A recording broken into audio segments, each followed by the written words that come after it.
আমি আল্লাহর কাছে আবদার করবে, আল্লাহ বলবে রে ও জাহান্নাম একটু অপেক্ষা কর, আমি আল্লাহ বিচারটা শেষ করিয়া নেই।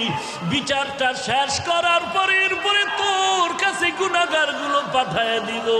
জাহান্নাম থামতে রাজি না।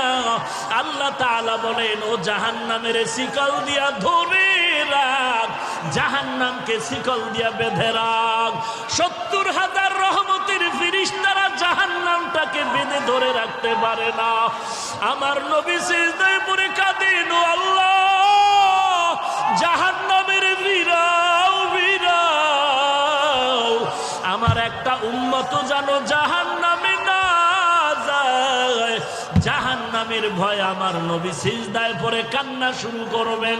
আল্লাহ বলেন ও নবী আপনি একটুও কাঁদবেন না, আপনার উম্মতের জাহান্নামে আমি আল্লাহ দিব না।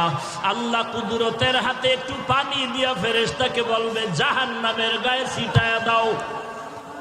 আল্লাহর দেওয়া কুদরতের হাতের পানি জাহান্নামের গায়ে ছিটায় দেওয়া মাত্র জাহান্নাম পেছন দিকে দৌড়াবে। ফেরেশতারা বলবেন ওরে মালিক, শিকল দিয়া যেই জাহান্নামের ধরে রাখতে পারি না, একটু সামান্য পানি দেওয়া মাত্র জাহান্নাম পেছনে চলে গেল। এটা কেমন বরকতের পানি? এটা কি জমজমের পানি নাকি কাউসারের পানি নাকি আবে হায়াতের পানি? আল্লাহ বলবেন এটা তো কাউসারের পানিও না, জমজমের পানিও না, এই পানি হলো আমার গুনাহগার বান্দার চোখের পানি। আমার গুনাহগার বান্দা নবীর উম্মতেরা ঘুমায় নাই, গুনার ভয়ে জাহান্নামের ভয়ে চোখের পানি ছেড়ে কান্না করে।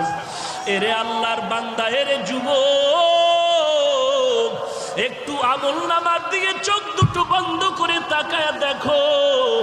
গুনার কারণে আমার হাত না পাক, আমার জিহ্বা না পাক, আমার অন্তর না পাক।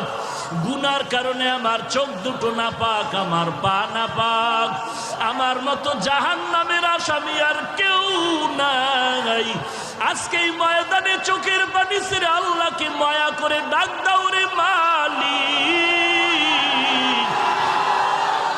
আমি জাহান্নামের আগুনে জ্বলতে পারবো না।